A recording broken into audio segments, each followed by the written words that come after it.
cette nuit blanche, je prépare un projet pour le parvis de l'hôtel de ville et je vais proposer un type de micro-paysage, sur un étang, en tout cas un bassin, entre le bassin et l'étang gelé. Sur ce bassin, il va se passer des choses assez minimales, comme des chorégraphies de racines, de souches, qui vont lentement tourner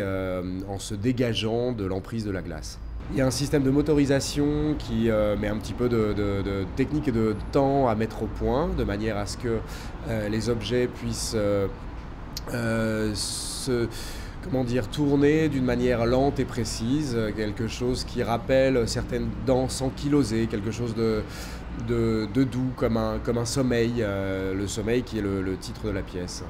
C'est un projet qui poursuit une réflexion que je mène dans mon travail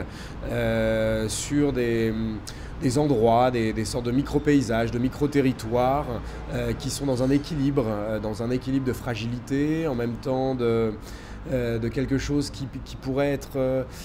lié à un certain engourdissement, une possibilité de se réveiller. La lecture du songe de Polyphile m'a beaucoup intéressé déjà, et je me suis attaché à cette première partie où Polyphile est perdu. Il est perdu dans une sorte de forêt, une forêt en même temps inquiétante et en même temps très luxuriante. J'ai picoré quelques détails comme ça, de manière à composer ce paysage qui est un paysage assez mental en fait, d'une certaine manière.